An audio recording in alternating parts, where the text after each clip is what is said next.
إن الحمد لله نحمده ونستعينه ونستغفره ونؤمن به ونتوكل عليه ونعوذ بالله من شرور أنفسنا ومن سيئات أعمالنا من يهده الله فلا مضل له ومن يضلل فلا هادي له وأشهد أن لا إله إلا الله وحده لا شريك له وأشهد أن محمدا عبده ورسوله أما بعد فإن خير الحديث كتاب الله وخير الهدي هدي محمد صلى الله تعالى عليه وسلم وشر الأمور محدثاتها وكل محدثة بدعة وكل بدعة ضلالة وكل ضلالة في النار فأعوذ بالله السميع العليم من الشيطان الرجيم بسم الله الرحمن الرحيم يا أيها الناس اتقوا ربكم الذي خلقكم من نفس واحدة وخلق منها زوجها وبث منهما رجالا كثيرا ونساء واتقوا الله الذي تساءلون به والأرحام إن الله كان عليكم رقيبا يا أيها الذين آمنوا اتقوا الله حق تقاته ولا تموتن إلا وأنتم مسلمون يا أيها الذين آمنوا اتقوا الله وقولوا قولا سديدا يصلح لكم أعمالكم ويغفر لكم ذنوبكم ومن يطع الله ورسوله فقد فاز فوزا عظيما رب اشرح لي صدري ويسر لي أمري واحلل عقدة من لساني يفقهوا قولي سبحانك لا علم لنا إلا ما علمتنا إنك أنت العليم الحكيم وقال الله تبارك وتعالى في سورة الشعراء يوم لا ينفع مال ولا بنون إلا من أتى الله بقلب سليم وقال النبي صلى الله تعالى عليه وسلم قال بلغوا أني ولو آية رواه مسلم معزز حاضرین جمعہ، امت مسلمہ کے بزرگوں، نوجوانوں، پردہ نشین ماں اور بہنوں، میرے عزیز ساتھیوں، سب سے پہلے اللہ رب العالمین وحدہ لا شریک خالق کائنات مالک ارض و سما کی ہم حمد و ثنا بیان کرتے ہیں انہی کلمات سے جس کے ادا کرنے کا حکم نبی علیہ الصلاۃ والسلام نے دیا۔ فرمایا جب کبھی تم اللہ کی حمد و ثنا بیان کرنا چاہو تو کہو سبحان اللہ و بحمدہ سبحان اللہ العظیم سبحان اللہ و بحمدہ سبحان اللہ العظیم سبحان اللہ و بحمدہ سبحان اللہ العظیم۔ اللہ رب العالمین کی اس مختصر سی حمد و ثنا کے بعد درود و سلام کا نزول کرتے ہیں ان تمام مقدس ہستیوں پر جنہیں اللہ تبارک و تعالیٰ نے توحید کی دعوت کے لیے چنا اور اپنی قوم کے لیے انہیں رہبر رہنما بنایا، جن کی آخری کڑی ہمارے نبی آخر الزماں محمد الرسول اللہ صلی اللہ علیہ وسلم پر ختم ہوتی ہے۔ معزز سامعین و سامعات، انشاءاللہ آج کے اس خطبہ جمعہ میں دلوں کی اصلاح کیسے، اس موضوع سے کچھ باتیں آپ کے گوشے گزار کرنے جا رہا ہوں۔ اللہ تبارک و تعالیٰ سے دعا کرتے ہیں کہ اللہ تبارک و تعالیٰ ہمیں ان باتوں کو سننے، سمجھنے اور ان باتوں پر عمل پیرا ہونے کی توفیق عنایت فرمائے۔ معزز حاضرین، اس دور سے جو ہم گزر رہے ہیں یقیناً یہ دور مادیت کا دور ہے اور نفسی کا دور ہے۔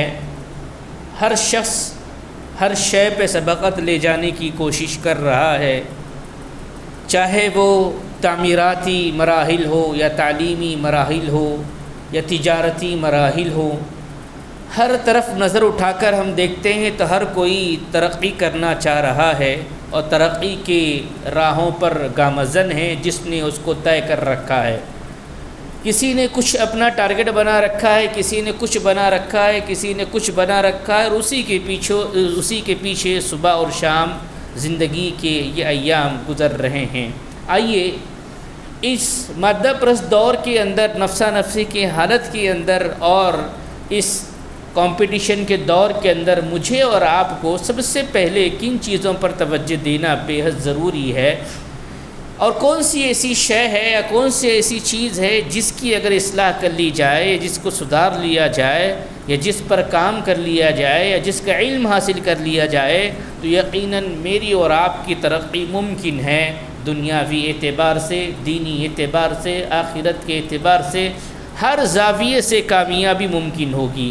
جب اس سوال کو لے کر ہم آگے بڑھتے ہیں کہ اسلامی تعلیمات میں بنیادی مراحل کیا ہے، یا کون سی شے ہے جس پر مجھے اور آپ کو کوشش کرنی چاہیے، اس کی اصلاح کرنی چاہیے، اس کے سدھارنے کے لیے تگودو کرنی چاہیے، یا اس کو کیسے سدھارا جا سکتا ہے اس پہ علم حاصل کرنا چاہیے، جب ہم یہ چیزوں کو لے کر آگے بڑھتے ہیں تو تمام انبیاء علیہ السلام کو جو مبعوث کیا گیا، آدم علیہ السلام سے لے کر ہمارے نبی آخر الزمان محمد رسول اللہ صلی اللہ علیہ وسلم تک، تمام لوگوں کا مقصد اگر ہم دیکھتے ہیں، یا تمام لوگوں کا محور اگر ہم دیکھتے ہیں، یا تمام انبیاء نے جس چیز کی دعوت دی ہے، یا جس کی طرف لوگوں کو ابھارا ہے، یا جس کا تزکیہ کیا ہے، وہ دل ہے۔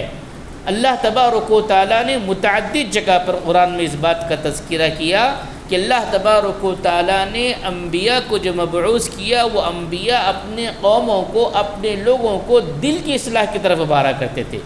کیوں کہ دل کی بڑی اہمیت انسان کے جسم کے اندر حاصل ہے، اور اس کے بغیر انسان زندہ نہیں رہتا ہے۔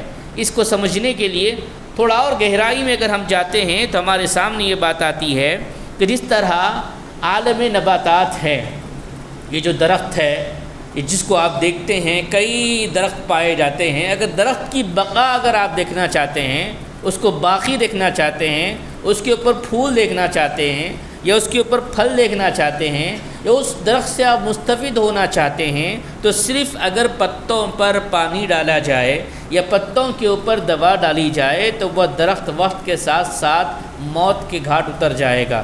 اسی لیے ہر انسان اس بات کا علم رکھتا ہے کہ اس درخت کے ٹہنیوں پر پانی ڈالنے کے بجائے، اس درخت کے ٹہنیوں پر دوا ڈالنے کے بجائے آپ جڑوں میں پانی دیتے ہیں اور اس کے جڑوں میں دوائیں دیتے ہیں، تب جا کر وہ پھل، وہ درخت آور ہوتا ہے، وہ درخت پھل آور ہوتا ہے، اور وہی درخت سایہ فگن ہوتا ہے، وہی درخت آپ کو پھول میسر کرتا ہے۔ تو اس سے یہ پتہ چلتا ہے کہ عالم نباتات کو باقی رکھنا ہے تو ان کے جڑوں پر ہمیں کام کرنا ہوگا۔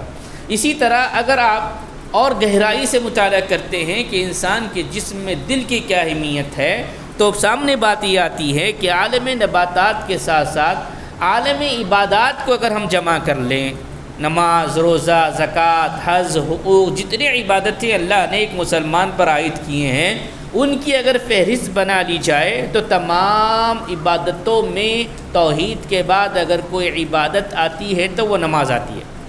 آپ کو اندازہ ہے کہ ایک مسلمان اور کافر کے درمیان کوئی چیز فرق کرنے والی ہے تو وہ نماز ہے۔ اگر تمام عبادتوں میں سے نماز کو ہٹا لیا جائے، تمام عبادتوں میں سے انسان کی زندگی سے نماز کو ہٹا لیا جائے تو اس کی عبادتیں اس کے لیے فائدے مند نہیں ہوگی، بلکہ وہ مسلمان ہوتے پر بھی کفر کے درجے پر چلا جائے گا۔ اسی لیے نماز کی بڑی اہمیت ہے توحید کے بعد، اور اسی لیے اللہ تبارک و تعالیٰ نے متعدد جگہ پر نماز کو قائم کرنے کا حکم دیا ہے۔ اگر عالم عبادات کے بعد اگر ہم اور غور تدبر کرتے ہیں تو عالم عقائد کے اندر بہت سارے لوگوں نے اپنے اپنے عقیدے بنا رکھے ہیں، اپنے اپنے اعتبار سے انہوں نے اسلام کو سمجھا ہے، یا اپنے اپنے بڑوں بزرگوں سے جو انہوں نے دیکھا سنا ہے اسی کے مطابق زندگی گزار رہے ہیں۔ ہر مہینے کے اعتبار سے الگ عقیدہ ہے، ہر دن کے اعتبار سے الگ عقیدہ ہے، ہر طرح کے کئی عقیدے ہیں۔ اگر عالم عقائد کے اندر سب سے اہم جڑ کوئی ہے تو وہ توحید ہے، جو اللہ تبارک و تعالیٰ پر ایمان لانا ہے۔ اگر توحید کو عقیدے میں سے ہٹا دیا جائے، توحید کو عقیدے کے باب سے ہٹا دیا جائے یا انسان کی زندگی سے ہٹا دیا جائے تو اس کے جتنے عقیدے ہیں وہ بذات خود باطل ہو جائیں گے، کیونکہ توحید کے بغیر کوئی عقیدہ قابل قبول نہیں ہے۔ جس طرح عالم نباتات پر جڑ پر ہم محنت کرتے ہیں، عالم عبادات کے اندر نماز کو قائم کرنا ہے، عالم عقائد کے اندر توحید کی اہمیت کو سمجھنا ہے، پڑھنا ہے، پڑھانا ہے، اس کا علم ہمیں حاصل کرنا ہے۔ اسی طرح اگر آپ غور کرتے ہیں، نوع انسانیت آدم علیہ السلام کی ساری ذریت جو گزر چکی ہے، جو ابھی موجود ہے، جو آنے والی ہے، اگر اس میں سے انبیاء علیہ السلام کو نکال دیا جائے، انبیاء علیہ السلام کے پیغام کو نکال دیا جائے تو یہ نوع انسانیت گمراہی کی راہ پر چلے جائے گی۔ یہ انبیاء کا مقام ہے۔ اسی طرح اگر آپ دیکھتے ہیں کہ زمین کے اندر اللہ نے جو زمین بنائی، اس زمین کے اندر اللہ نے خانہ کعبہ کو رکھا ہے۔ خانہ کعبہ اس زمین کا سینٹر پوائنٹ ہے۔ اگر خانہ کعبہ کو ڈھا دیا جائے یا خانہ کعبہ کو گرا دیا جائے تو زلزلہ خود بخود متاثر ہو جائے گا۔ اللہ تبارک و تعالیٰ نے قیامت کی نشانیوں میں سے نشانی بیان کی، قیامت سے پہلے خانہ کعبہ کو ڈھایا جائے گا۔ یہ زمین کا سینٹر پوائنٹ ہے۔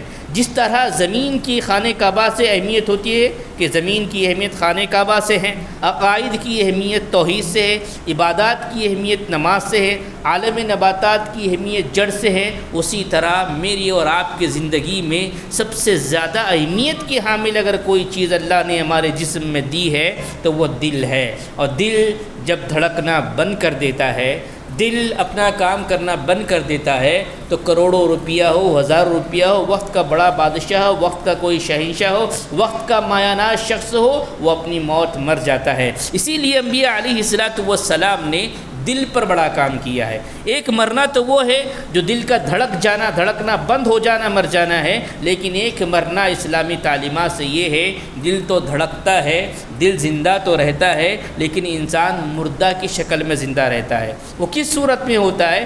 جب وہ دل کے اوپر کام نہیں کرتا ہے، جو جذبات اٹھتے ہیں، خواہشات اٹھتے ہیں، احساسات اٹھتے ہیں، یہ جو صحیح اگر ہوتے ہیں یقیناً اس پر ثواب حاصل ہوتا ہے، ثواب جاریہ میں آپ شامل ہوتے ہیں۔ اگر آپ کے احساسات، آپ کے خواہشات، آپ کے تمنائیں جو گناہوں پر منحصر ہوں یا گناہوں کی طرف مائل ہو، یا کسی کو دھوکہ دینے کے لیے ہو، یا کسی کو دغا دینے کے لیے ہو، یا کسی پر ظلم کرنے کے لیے ہو، یا کسی سے حسد یا جلن پیدا کرنے کے لیے ہو، یا کسی کی دشمنی حاصل کرنے کے لیے ہو، یہ جو احساسات ہمارے دل کے اندر پیدا ہوتے ہیں، اگر حقیقت میں صحیح ہیں تو ہمارا دل زندہ ہے، اگر صحیح نہیں ہے تو زندہ رہتے پر بھی ہم مردہ ہے۔ اسی لیے شاعر نے کہا ہے کہ دل کے بگاڑ سے بگڑتا ہے آدمی، دل کے بگاڑ سے بگڑتا ہے آدمی، جس نے اس کو سنبھال لیا وہ سنبھل گیا۔ اللہ کے نبی علیہ السلام فرماتے ہیں، جس کے راوی حضرت ابو ہریرہ رضی اللہ تعالیٰ وہ بیان کرتے ہیں کہ اللہ کے نبی علیہ السلام نے فرمایا،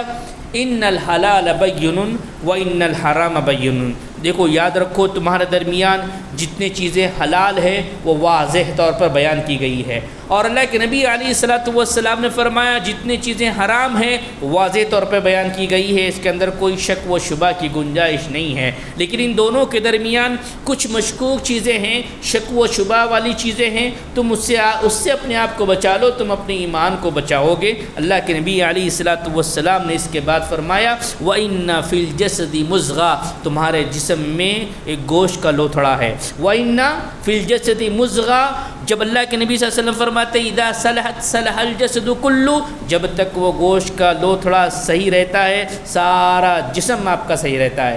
وَإِذَا فَسَدَتْ فَسَدَ الجسد کلو، جب اس کے اندر فساد بگاڑ پیدا ہو جاتا ہے تو اس سے سارے جسم متاثر ہوتا ہے اور جسم کے اندر بگاڑ پیدا ہو جاتا ہے۔ ہم ظاہری طور پر اپنے جسم کو سنوارتے ہیں، اچھا لباس پہنتے ہیں، اس کو بہت ساری چیزیں اپناتے ہیں اپنے بالوں کے لیے، اپنے ناخن کے لیے، اپنی ہائٹ کے لیے، اپنی پرسنالٹی کے لیے، اپنے جسم کے لیے، لیکن حقیقت میں مجھے اور آپ کو جس پر کام کرنا ہے وہ دل ہے۔ دل کے بگاڑ سے جسم کے اندر بگاڑ پیدا ہوتا ہے۔ میرے بھائیوں، اللہ کے نبی صلی اللہ علیہ وسلم کی اس حدیث کے آگے ہم بڑھتے ہیں تو گوشت کے لوتھڑے سے یہ بات بیان کیا گیا ہے۔ گوشت کا لوتھڑا جو دل کہتے ہیں، اور عربی زبان کے اندر اس کو قلب بھی کہا گیا ہے۔ قلب کا معنی ہوتا ہے الٹنا پلٹنا۔ الٹنا پلٹنا کا معنی یہ ہوتا ہے میری اور آپ کی دل کی حرکتیں بدلتی رہتی ہے۔ اللہ کے نبی علیہ الصلاۃ والسلام نے فرمایا کہ یہ جو دل ہے وہ اللہ تبارک و تعالیٰ کے انگلیوں کے درمیان ہے، جب چاہے اللہ تعالیٰ جس کی طرف پھیر دے۔ اسی لیے تم اپنی دعاؤں میں یہ دعا کو شامل کرو کہ اللہ تو دلوں کے پھیرنے والا ہے، اللہ تو دلوں کا پھیرنے والا ہے، میرے دل کو تو اطاعت کی طرف پھیر دے، تیری بندگی کی طرف پھیر دے۔ اللہ تبارک و تعالیٰ کے ہاتھ میں یہ دل ہے اور اس کی اہمیت اتنی زیادہ ہے، اس کے لیے تزکیہ اللہ کے نبی صلی اللہ علیہ وسلم اور صحابہ کرام رضوان اللہ علیہم اجمعین نے کیا ہے۔ اس کے ساتھ ساتھ اگر آپ اور پڑھتے ہیں تو اللہ تبارک و تعالیٰ نے یہ بات بیان کی کہ ان فی ذالک لذکریٰ لمن کان لہ قلب۔ یہ جو قرآن ہے جس کو ہم پڑھتے ہیں، جس کی ہم دعوت دیتے ہیں، جس کے ماننے والے ہیں، یہ قرآن یہ کہتا ہے کہ جس کے پاس دل ہے اسی کو اللہ تبارک و تعالیٰ کی نصیحت حاصل ہوتی ہے۔ اب دیکھیں، ہر انسان کے پاس دل ہے۔ جو انسان کافر ہے، مومن نہیں ہے، منافق ہے، مشرک ہے، بدعتی ہے، کئی عقائد کے اندر وہ پایا جاتا ہے، وہ زندہ ہے، اس کا دل دھڑک رہا ہے، لیکن قرآن یہ کہہ رہا ہے کہ ان فی ذالک لذکریٰ لمن کان لہ قلب۔ جس کے پاس دل ہے اسی کو اللہ تبارک و تعالیٰ کی باتوں کی نصیحت حاصل ہوتی ہے۔ اس سے مفسرین یہ بیان کرتے ہیں دل تو ہر کسی کے پاس ہے، لیکن دل کے اندر جو اللہ تبارک و تعالیٰ کا ڈر ہونا چاہیے، دل کے اندر جو اللہ تبارک و تعالیٰ کا خوف ہونا چاہیے، دل کے اندر جو اللہ تبارک و تعالیٰ پر ایمان ہونا چاہیے، دل کے اندر جو تقویٰ ہونا چاہیے، جس کو لطیف ربانی کا نام دیا گیا ہے، جب یہ دل کے اندر ہوگا تو قرآن کی آیت پڑھی جائے گی، احادیث مبارکہ پڑھی جائے گی تو اس کا وہ اثر لے گا۔ ورنہ بہت سارے ایسے دل ہیں جو زندہ تو ہیں لیکن مردہ کیفیت کے اندر زندگی گزار رہے ہیں۔ میرے بھائیوں، اللہ تبارک و تعالیٰ نے اسی دل کی دوسری کیفیت کو قرآن میں بیان کیا ہے۔ وہ کیفیت یہ ہے کہ ثم قست قلوبکم، ان کے دل ایسے ہیں جیسے کہ کل حجارہ، پتھر ہو گئے ہیں۔ اگر آپ ٹٹول کے دیکھیں کسی کے دل کو تو پتھر نظر نہیں آئے گا، وہ مر بھی جائے گا تو اس کا دل لوتھڑے کی شکل میں ہی ہوگا، لیکن اللہ تبارک و تعالیٰ نے کل حجارہ کا لفظ یہاں پر استعمال کیا ہے، گویا کہ وہ پتھر ہو گئے ہیں۔ پتھر ہونے سے مراد یہ ہے نہ ان پر کوئی احادیث مبارکہ کا اثر ہوتا ہے، نہ ان پر آیت مبارکہ کا کوئی اثر ہوتا ہے، نہ ان کی زندگی کے اندر کوئی تبدیلی واقع ہوتی ہے۔ ایک کان سے سنتے ہیں، دوسرے کان سے چھوڑ دیتے ہیں، اللہ تبارک و تعالیٰ کی آیتوں کو جھٹلاتے ہیں، اللہ کے نبی صلی اللہ علیہ وسلم کی حدیث کا انکار کرتے ہیں، اپنی منمانی زندگی گزارتے ہیں، اپنے دل کی اصلاح نہیں کرتے ہیں، گویا کہ وہ ایسے ہیں، ان کے دل گویا کہ وہ پتھر کے مانند ہو گئے ہیں۔ بہت کم ایسے لوگ ہوتے ہیں جب ان کے سامنے اللہ تبارک و تعالیٰ کی آیات کا ذکر ہوتا ہے تو ان کی آنکھوں سے آنسو نکلتے ہیں۔ بہت کم ایسے لوگ ہوتے ہیں جب اللہ تبارک و تعالیٰ کی نشانیوں کا ذکر ہوتا ہے تو ان کی آنکھوں سے آنسو بہت کم نکلتے ہیں، اور جن کی آنکھوں سے آنسو نہ نکلے اس بات کا اندازہ ہے کہ ان کے دل پتھر ہو چکے ہیں، وہ نرم نہیں ہیں، وہ لطیف ربانی ان کے اندر موجود نہیں ہیں۔ اور آج ہم نے کتنا اپنے دل پر کام کیا ہے، کتنا ہم نے دل کے سلسلے میں علم حاصل کیا ہے، کتنا ہم نے اپنی جڑ کو مضبوط کیا ہے۔ اللہ ماشاء اللہ امت مسلمہ کے اندر ہم دیکھتے ہیں کہ اتنے سارے طبقات کے اندر اہل علم کے اندر ایک طبقہ آتا ہے جو علم دین حاصل کرتے ہیں، وہ دین کے ساتھ ساتھ اس چیز کو حاصل کرتے ہیں۔ اس کے علاوہ دنیاوی علوم کے اندر کون سا ایسا سلیبس ہے، کون سی ایسی نصاب ہے، کون سی ایسی کتاب ہے، کون سا ایسا رائٹر ہے جس نے دل کے اصلاح کے لیے کوئی چیز لکھی ہو۔ دنیا کی ساری ڈگریاں ہم حاصل کر لیتے ہیں، پروفیسر بن جاتے ہیں، ماسٹر بن جاتے ہیں، دنیا کے علوم کے اندر آپ کو اعلیٰ سے اعلیٰ مقام میسر آ جاتا ہے، لیکن ان سے پوچھے کہ سب سے پہلے کس پر ہمیں علم حاصل کرنا چاہیے یا سب سے پہلے کس چیز کی اصلاح کرنی چاہیے، کوئی جواب نہیں ملتا۔ اللہ تبارک و تعالیٰ نے یہاں پر یہ بات بیان کی۔ اگر آپ اس امت کی سب سے پہلے وحی کو پڑھتے ہیں، اقرأ بسم ربک الذی خلق خلق الانسان، آپ پڑھتے جائیں، ما لم یعلم کا ذکر آیا ہے۔ جب انسان پیدا ہوتا ہے، ہم پیدا ہوئے ماں کے پیٹ سے، اللہ کے نبی صلی اللہ علیہ وسلم کی حدیث ہمیں ملتی ہے، کل مولود یولد علی الفطرہ، ہر بچہ جو اس روئے زمین پر پیدا ہوتا ہے وہ فطرت اسلام پر پیدا ہوتا ہے، اس میں کوئی دو رائے نہیں ہے۔ اگر وہ یہودی کے گھرانے میں پیدا ہوتا ہے تو اس کے ماں باپ اس کو یہودی بنا دیتے ہیں، نصرانی کے گھرانے میں پیدا ہوتا ہے تو اس کو نصرانی بنا دیتے ہیں، مسلمان کے گھر میں پیدا ہے تو مسلمان بن جاتا ہے۔ لیکن قرآن یہ کہتا ہے کہ ہر بچہ پیدا ہونے والا لا علم ہوتا ہے، جاہل ہوتا ہے، اس کو علم نہیں ہوتا اللہ کے بارے میں، اس کو علم حاصل کرنا پڑتا ہے۔ کوئی بھی چیز آپ دنیا میں کرنا چاہتے ہیں تو اس سے پہلے اس کا علم حاصل کرتے ہیں، اور ہم مسلمان ایسے ہیں کہ ہمیں اس بات کی فکر ہی نہیں ہے کہ ہم کون سا علم حاصل کریں، یا کیسے علم حاصل کریں، یا کس چیز کا علم حاصل کریں، یا کون سی چیز اہمیت کی حامل ہے جو میری زندگی کو سنوار سکتی ہے، میری آخرت کو سنوار سکتی ہے، مجھے کامیاب بنا سکتی ہے۔ اس پہ اللہ ماشاء اللہ بہت کم لوگ ہیں جو غور تدبر کرتے ہیں۔ تو میرے بھائیوں، اللہ تبارک و تعالیٰ نے ہمیں جاہل بنا کر پیدا کیا ہے، لا علم بنا کر پیدا کیا ہے، اور یہ حکم دیا ہے کہ تم علم حاصل کرو، اور جیسے جیسے علم حاصل کرتے جائیں گے ویسے ویسے روشنی ہمارے دل میں پیدا ہوگی اور جہالت دور ہوگی، اللہ سے ہم قریب ہوتے جائیں گے، اور اللہ سے قریب ہونے کا سب سے اہم ذریعہ اور سب سے اہم چیز وہ دل ہے۔ میرے بھائیوں، اگر آپ اور تھوڑا سا غور تدبر کریں، اسلام کے جتنے ارکان ہیں ہم سبھی جانتے ہیں کہ بڑی اہمیت کے حامل ہے، کہ کوئی رکن کا انکار کر دے تو مسلمان باقی نہیں رہتا ہے۔ سب سے پہلے ایک رکن پر ہم دیکھیں، وہ توحید ہے۔ اشہد ان لا الہ الا اللہ، ہم گواہی دیتے ہیں توحید، نماز، روزہ، زکوٰۃ، حج، اس کے بغیر مسلمان نہیں ہوتا۔ توحید کا تعلق کہاں سے ہے؟ توحید کہاں سے آتی ہے، یا توحید کیسے ہم اقرار کرتے ہیں؟ اگر اس پر گہرائی پہ جائیں تو اللہ کے نبی صلی اللہ علیہ وسلم سے حضرت ابو ہریرہ رضی اللہ تعالیٰ نے پوچھا کہ اللہ کے نبی صلی اللہ علیہ وسلم، قیامت کے دن آپ کی سفارش کے زیادہ مستحق کون ہوں گے؟ اللہ کے نبی صلی اللہ علیہ وسلم نے کہا، اے ابو ہریرہ، میں جانتا ہوں کہ یہ سوال آپ ہی کر سکتے ہیں کیونکہ آپ حدیث کے حریث ہیں۔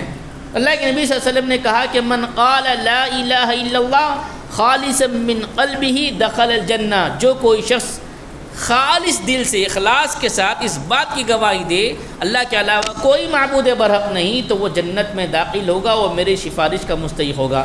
اب اس لا الہ الا اللہ کا جو اقرار زبان سے ہو رہا ہے، اس زبان سے پہلے دل میں یقین ہونا ضروری ہے۔ تو لا الہ الا اللہ کا تعلق، توحید کا تعلق میرے اور آپ کے جسم میں یہ پائے جانے والا گوشت کا لوتھڑا جس کو ہم دل کہتے ہیں، دل میں جب یقین ہو جائے کہ اس کائنات کا بنانے والا کوئی نہ کوئی ہے، ہمیں پیدا کرنے والا کوئی نہ کوئی ہے، یہ سورج و چاند کو پیدا کرنے والا کوئی نہ کوئی ہے، یہ دریا، پہاڑ، یہ سب کو پیدا کرنے والا کوئی نہ کوئی ہے، ماں کے پیٹ میں 9 مہینے تک بچے کی پرورش کرنے والا کوئی نہ کوئی ہے، جیسے ہی وہ دنیا کے اندر آتا ہے دھاگوں کے حوالے کر دیا جاتا ہے، کسی چیز کے حوالے کر دیا جاتا ہے۔ 9 مہینے تک کوئی دھاگا اس کے کمر پر نہیں ہوتا، 9 مہینے تک کوئی ناریل اس کے آس پاس اتارا نہیں جاتا، 9 مہینے تک کوئی نظر و نیاز کا مسئلہ اس کے ساتھ نہیں ہوتا۔ 9 مہینے کے بعد جیسے ہی دنیا میں آتا ہے، 7 یا 8 یا 9 مہینے کے بعد وہ کسی اور کے حوالے کر دیا جاتا ہے۔ میرے بھائیوں، میں بتانا یہ چاہتا ہوں کہ دل کی کیا اہمیت ہے اسلامی ارکان کے اندر۔ تو دل کا تعلق جو بڑا اہمیت کا حامل ہے یہ توحید ہے۔ اور توحید کیسے آتی ہے؟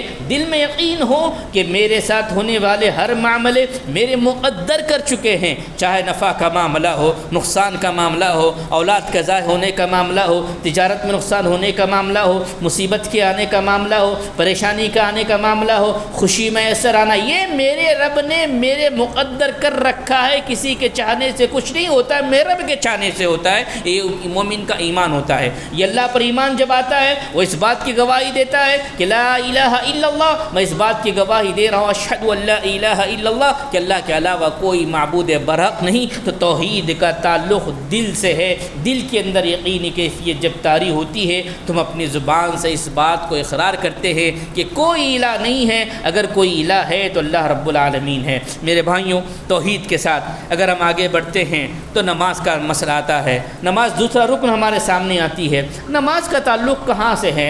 نماز کی اہمیت کہاں سے ہے؟ نماز کے اندر جو اہم چیز ہے جو اللہ کے نبی علیہ الصلاۃ والسلام نے ہمیں بیان کی ہے وہ خشوع اور خضوع ہونا۔ نماز کے قبول ہونے کے لیے شرط رکھی گئی ہے خشوع کا ہونا۔ خشوع کہاں پایا جاتا ہے؟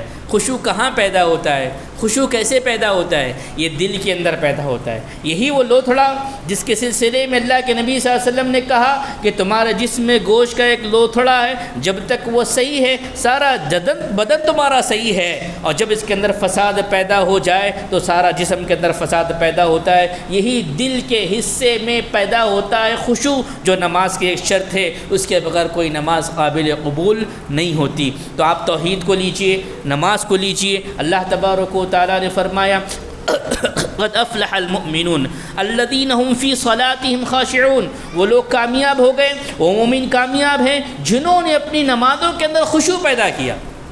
خشوع پیدا کیا۔ خشوع کہاں پیدا ہوتا ہے؟ یہ دل کے اندر پیدا ہوتا ہے، اور دل یہ بڑی اہمیت کی حامل چیز ہے۔ یہ دھڑکنا بند کر دے، زندگیاں ختم، خواہشیں ختم، امیدیں ختم، اور سارے لوگ آپ کے مال کے وارث بننا شروع ہو جائیں گے۔ لہذا مجھے اور آپ کو دنیاوی ترقی کے ساتھ ساتھ، اپنی علمی ترقی کے ساتھ ساتھ، اپنی تجارت کی ترقی کے ساتھ ساتھ سب سے پہلے دل کی اصلاح پر غور کرنا ضروری ہے، کیونکہ دل کی جب اصلاح ہوتی ہے تو سارے معاملات ٹھیک ہو جاتے ہیں۔ میرے بھائیوں، توحید ہو گئی، نماز ہو گئی۔ اگر روزے کا سلسلہ اگر ہم دیکھیں، روزہ ایک ایسی عبادت ہے جس کے سلسلے میں اللہ تبارک و تعالیٰ نے فرمایا بندہ میرے لیے رہتا ہے اور میں اس کا بدلہ دینے والا ہوں۔ اس روزے کی عبادت جو ارکان میں سے ہے، فرض ہے، اس کا تعلق کہاں سے ہے؟ یا ایھا الذین آمنوا کتب علیکم الصیام کما کتب علی الذین من قبلکم لعلکم تتقون، اے وہ لوگو جو ایمان لائے ہو، تم پر روزوں کو فرض کیا گیا۔ کیوں فرض کیا گیا؟ اس سے پہلے والے لوگوں پر بھی فرض کیا گیا، لعلکم تتقون، تاکہ تم متقی بن جاؤ، تقوی والے بن جاؤ، اللہ سے ڈرنے والے بن جاؤ۔ اور یہ ڈر کہاں پیدا ہوتا ہے؟ دل کے اندر پیدا ہوتا ہے۔ یہ دل کے اندر پیدا ہوتا ہے۔ وہ کیفیت کو یاد کیجئے، رمضان مبارک کے اندر روزے کی حالت میں آپ تنہا ہیں، ساری چیزیں میسر ہے کھانے کے لیے، لیکن آپ کا ہاتھ ساتھ نہیں دیتا، آپ کی نظریں یقیناً اس کو دیکھ رہی ہے، لیکن آپ کا دل اس کی طرف مائل ہو رہا ہے۔ لیکن آپ کا ایمان کا تقاضا یہ ہے، اللہ کا تقوی، اللہ کا ڈر کا تقاضا یہ ہے کہ آپ ان چیزوں سے اپنے آپ کو بچاتے ہیں۔ یہ جو تقوی پیدا ہوتا ہے وہ دل کے اندر پیدا ہوتا ہے۔ تو روزے کا بھی گہرا تعلق دل سے ہے، بلکہ اس رکن کا تعلق دل سے ہے۔ میرے بھائیوں، اسی طرح اگر اور آگے بڑھ کر دیکھیں، اللہ کے نبی صلی اللہ علیہ وسلم کی حدیث مبارکہ ہم کو ملتی ہے۔ اللہ کے نبی علیہ الصلوۃ والسلام نے فرمایا لا تحاسدوا ولا تناجسوا ولا تباغضوا ولا تدابروا وكونوا عباد الله اخوانا، والمسلم اخو المسلم لا يظلمه ولا يحقره ولا يخذله، التقوى ها هنا، التقوى ها هنا۔ اللہ کے نبی صلی اللہ علیہ وسلم نے فرمایا تم لا تحاسدوا، ایک دوسرے پر تم نہ حسد نہ کرو، ولا تباغضوا، ایک دوسرے کو تم دھوکہ نہ دو۔ یہاں تک حدیث کے اندر آتا ہے اگر ایک معاملہ کوئی شخص کسی شخص کے ساتھ کر رہا ہے، اس وقت تک تم اس پر معاملہ نہ کرو جب تک کہ اس کا معاملہ ختم نہ ہو جائے۔ ہم دیکھتے ہیں کوئی کرائے کا مکان لینا چاہتا ہے، 10,000 کرایہ دینے کے لیے تیار ہے، گفتگو چل رہی ہے، کسی پڑوس کو معلوم ہو جاتا ہے، وہ گفتگو ختم ہونے سے پہلے کہتا ہے میں 11,000 دے کے آپ کے لیے لینے کے لیے تیار ہوں۔ اللہ کے نبی صلی اللہ علیہ وسلم نے کہا کہ تم بے کے اندر ایک مسلمان کے ساتھ ایسا معاملہ نہ کرو جب تک کہ وہ معاملہ نہ ہو جائے، ایک دوسرے سے حسد نہ کرو، ایک دوسرے کے ساتھ بغض نہ کرو، یہاں تک یاد رکھو کہ وَكُونُوا عِبَادَ اللَّهِ، تم اللہ کے بندے ہو، اور مسلمان ایک مسلمان دوسرے مسلمان کا بھائی ہے، بھائی بن کر رہو، کسی پہ کوئی ظلم نہ کریں، کوئی کسی کو حقیر نہ سمجھے۔ اگر کوئی مسلمان کسی مسلمان کو حقیر سمجھتا ہے تو اتنا کافی ہے کہ وہ مسلمان نہیں ہے۔ کوئی مسلمان کسی مسلمان کو اپنے آپ کو بہتر اور سامنے والے مسلمان کو حقیر سمجھ رہا ہے تو وہ اپنے ایمان کا جائزہ لے۔ اللہ کے نبی صلی اللہ علیہ وسلم نے کہا کہ اس کا مال، اس کی عزت اور اس کی جان محفوظ ہے ایمان لانے کے بعد۔ اور آج ہمارا معاشرہ، آج ہمارے گھر، آج ہمارے خاندان، ہمارے دوست احباب، جب بھی ہم گفتگو کرتے ہیں، جب بھی ہم بات کرتے ہیں، کسی کی تحقیر کرتے ہیں، کسی کو تذلیل کرتے ہیں، کسی کے بارے میں بدگمانی کرتے ہیں، کسی کی چغلی کرتے ہیں، یہ سب چیزیں کہاں سے پیدا ہوتی ہے؟ دل سے پیدا ہوتی ہے۔ اور دل کی اگر اصلاح کر لیں اور دل کو صحیح سالم کر لیں، وہ بات کو یاد رکھیں کہ اللہ کے نبی صلی اللہ علیہ وسلم نے فرمایا کہ مسلمان وہ ہے جو اپنے ہاتھ اپنی زبان سے کسی کو تکلیف نہ دے۔ یہ دل آپ کی ساتھ دینا شروع کر دیں تو آپ کی زبان، آپ کے ہاتھ، آپ کے پیر آپ کا ساتھ دینے کے لیے تیار ہو جائیں گے۔ اس کو سمجھانے کے لیے میں عام مثال دینا چاہتا ہوں جس سے آپ کو اندازہ ہو جائے گا۔ کسی دوست سے اگر آپ کی دشمنی ہو جائے، کسی بات پر گفتگو کے اندر تضاد ہو جائے اور وہ سامنے سے آپ سے گزر رہا ہے،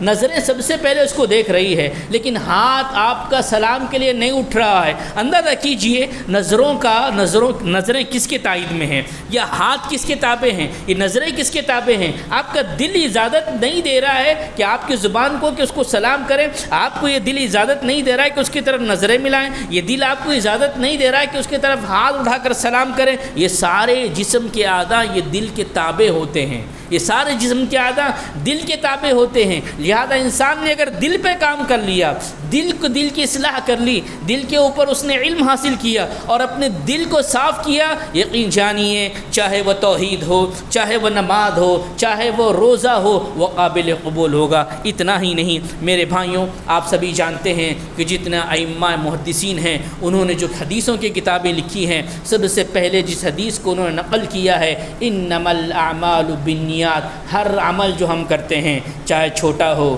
یا بڑا ہو، ظاہری طور پر ہو یا باطنی طور پر ہو، کسی کو دکھا کر کرتے ہیں یا کسی کو چھپا کر کرتے ہیں یا تنہائی میں کرتے ہیں یا محفل میں کرتے ہیں، جہاں موقع میسر آ رہا ہے آپ عمل کر رہے ہیں، یاد رکھیں ہر عمل کے پیچھے سب سے اہم چیز نیت ہے، اور نیت کے مطابق وہ عمل قابل قبول ہے۔ اور نیت کہاں پیدا ہوتی ہے؟ نیت کہاں ہوتی ہے؟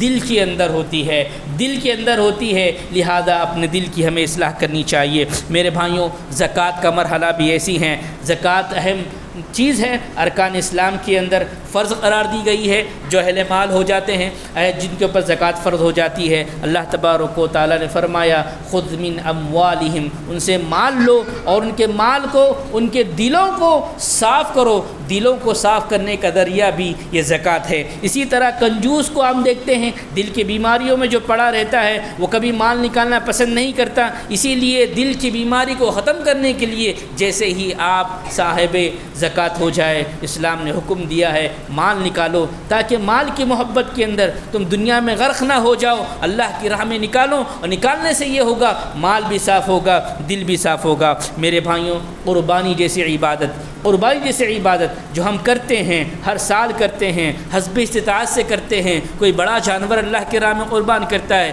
کوئی چھوٹا جانور کرتا ہے، کوئی حسب استطاعت حصہ لیتا ہے۔ اس کا مقصد کیا ہوتا ہے؟ لن ینال اللہ لحومها ولا دماؤها ولکن ینالہ التقوی منکم۔ تمہارے قربانیوں کے جانوروں کا گوشت اللہ کو نہیں پہنچتا، خون اللہ کو نہیں پہنچتا، کیا پہنچتا ہے؟ تقوی۔ تقوی کہاں ہوتا ہے؟ دل کے اندر۔ تو چاہے قربانی ہو، چاہے نماز ہو، چاہے توحید ہو، چاہے روزہ ہو، چاہے کوئی بھی عمل ہو، سب سے پہلے مجھے اور آپ کو اس عمل کے سلسلے میں نیت کو صاف کرنا ہوگا، اپنے دل کی اصلاح کرنی ہوگی۔ اس کو اور اچھا سمجھنا ہے تو میں آپ کو واقعہ بیان کرنا چاہتا ہوں، وقت اجازت نہیں دیتا۔ مختصر طور پر ابراہیم علیہ السلام اسماعیل علیہ السلام کے اس موقع محل کو یاد کیجیے۔ کون سے موقع محل کو؟ ابراہیم علیہ السلام نے خواب دیکھا، اسماعیل علیہ السلام کو خواب سنایا۔ ابراہیم اور اسماعیل یہ دنیا کے دو واحد ایسے باپ بیٹے ہیں جن کی مثال قائم کی گئی ہے۔ ایک باپ اپنے راہ میں، اللہ کی راہ میں اپنے بیٹے کو قربان ہونے کے لیے تیار کر رہا ہے، اور ایک بیٹا اللہ کی راہ میں قربان ہونے کے لیے تیار ہو۔ ایسے باپ بیٹے کبھی نہیں ملیں گے۔ آپ ان دونوں کے جذبات کو دیکھیے، دونوں تیار ہیں، چھری تیار ہیں۔ اسماعیل علیہ السلام لیٹے ہوئے ہیں، ابھی اسماعیل علیہ السلام کے گردن پر ذبح نہیں ہوا ہے، چھری نہیں چلی ہے۔ اللہ تبارک و تعالیٰ نے کیا فرمایا؟ قد صدقت الرؤیا انا کذلک نجزی المحسنین۔ اے ابراہیم، تم نے اپنے خواب کو سچ کر دکھایا۔ سوال یہ پیدا ہوتا ہے اسماعیل علیہ السلام ذبح نہیں ہوئے، خواب میں ذبح کرتے ہوئے آپ نے دیکھا، پھر خواب سچا کیسے ہوا؟ اللہ تبارک و تعالیٰ نے یہاں پر صداقت کی۔ مفسرین لکھتے ہیں اللہ تبارک و تعالیٰ نے ان کے ذبح ہونے کو نہیں دیکھا، بلکہ ان کے دل میں اٹھنے والے وہ جذبے کو دیکھا، دل کے اندر اٹھنے والی اس نیت کو دیکھا۔ جو ایک طرف باپ مخلص ہے اپنے بیٹے کو اللہ کے راہ میں قربان ہونے کے لیے، جس میں کوئی شک و شبہ نہیں ہے، ایک بیٹا اپنے باپ کے حکم پر اللہ کے راہ میں قربان ہونے کے لیے تیار ہے، جس کے دل میں کہیں شک و شبہ نیت نہیں ہے، نیت خالص ہے۔ اسی نیت کو دیکھ کر اللہ تبارک و تعالیٰ نے کہا قد صدقت الرؤیا انا کذلک نجزی المحسنین۔ تو مجھے اور آپ کو چاہیے کہ ہر عمل کے اندر اخلاص کو پیدا کریں، اپنا جائزہ لیں اور اپنے دل کی اصلاح کرے۔ میرے بھائیوں، بہت ساری باتیں ضمن میں آتی ہیں، لیکن اتنی باتیں میں سمجھتا ہوں ممکن ہے کہ آپ نے سمجھا ہوگا کہ دل کی اہمیت میرے اور آپ کے زندگی میں، میرے اور آپ کی آخرت میں، میرے اور آپ کی کامیابی میں کتنی اہمیت کی حامل ہے۔ اللہ سے ہم دعا کرتے ہیں اللہ تبارک و تعالی ہمیں کہنے اور سننے سے زیادہ ان باتوں پر غور فکر کرتے ہوئے اپنے دل کی اصلاح کرنے کی توفیق عنایت فرمائے۔ اللہ تبارک و تعالی جب تک رکھے اس دار فانی میں ہمیں ایمان اور اسلام کی حالت میں رکھے، جو ہمارا خاتمہ ہو تو خاتمہ بالخیر کرے۔ آمین ثم آمین، وآخر دعوانا ان الحمد للہ رب العالمین۔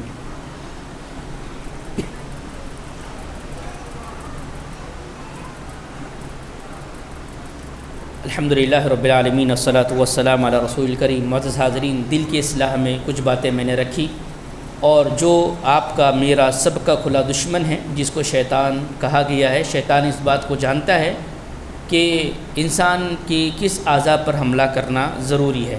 آپ سبھی جانتے ہیں کوئی حکومت اگر کسی حکومت کو گرانا چاہتی ہے، وہ جانتی ہے کہ کون سے کینڈیڈیٹ پر معاملہ کام کیا جائے، یا کوئی ملک کسی ملک کو قابض ہونا چاہتا ہے تو سب سے پہلے اس کی راجدھانی پر حملہ کرتا ہے۔ شیطان یہ اچھی طرح جانتا ہے کہ ایک مومن، ایک مسلمان پر کہاں حملہ کیا جائے، اور وہ شیطان حملہ کرتا ہے دل پر۔ اسی لیے قرآن نے اس کا تذکرہ کیا ہے۔ اگر آپ پڑھیں گے ان الذین اتقوا اذا مسهم طائفۃ من الشیطان، اللہ تبارک و تعالیٰ نے یہ بات بیان کی کہ شیطان اپنے ایک طائفے کو، اپنے ایک وسوسے کو انسان کے پاس بھجاتا ہے جو دل کے ارد گرد ہوتا ہے، اور اس وسوسے کے اندر انسان شامل ہو جاتا ہے، تب گناہ کے راہ میں چلا جاتا ہے۔ اسی لیے قرآن نے یہ تعلیم دی، جب اچھے وسوسے آئے اس پر عمل کرنے کا ارادہ کرو، اور جب غلط وسوسے آئے تو اعوذ باللہ من الشیطان الرجیم پڑھو۔ یہ ایک طریقہ ہے جو اپنے دلوں کو ہم صاف رکھ سکتے ہیں۔ اور ایک اہم بات علامہ ابن قیم الجوزی رحمۃ اللہ علیہ کے بیان کر دوں، وقت ہو رہا ہے لیکن بڑی اہمیت کے حامل ہے۔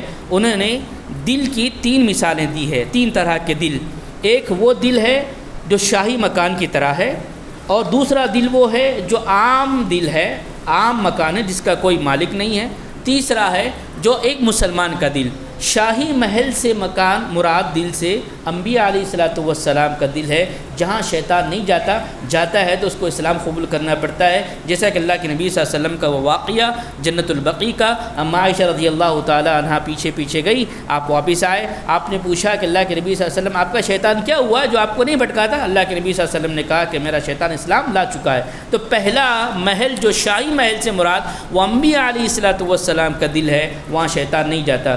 دوسرا خالی مکان سے مراد منافقین، کافرین کا دل ہے، جہاں کچھ ایمان ہی نہیں ہے، اللہ پر ایمان ہے، نہ آخرت پر ایمان ہے، نہ رسولوں پر ایمان ہے، وہاں کچھ نہیں ہے، وہاں شیطان کچھ لینے کے لیے نہیں جاتا۔ اس کی بڑی تفصیل آئی ہے، مختصر طور پر رکھ رہا ہوں۔ تیسرا جو گھر ہے میرا اور آپ کا ہے، عام گھر ہے، جہاں کچھ نہ کچھ نیکیاں ہیں، جہاں کچھ نہ کچھ ایمان ہے، جہاں کچھ نہ کچھ تقدیر پر ایمان ہے، وہاں پر چاہتا ہے کہ شیطان کسی بھی طریقے سے اس کو گمراہ کیا جائے اور کسی بھی طریقے سے اس کو جہنم کے حوالے کیا جائے۔ اگر ایسے وسوسے آتے ہیں نماز کے اندر، نیک کام کرتے وقت، سوتے وقت، اللہ کی خیر منائیے کہ ہمارے پاس ایمان ہے، لیکن وسوسوں پر عمل کرنے سے پہلے دیکھیے کون سا وسوسہ صحیح ہے اور کون سا وسوسہ غلط ہے۔ تو یہ کچھ اہم باتیں جو اس ضمن میں تھی میں نے اختصار کے ساتھ آپ کے سامنے رکھی۔ اللہ سے ہم دعا کرتے ہیں اللہ تبارک و تعالی حقیقی معنوں میں ہمیں اپنے دل کی اصلاح کرنے کی توفیق عنایت فرمائے۔ اللہ تبارک و تعالی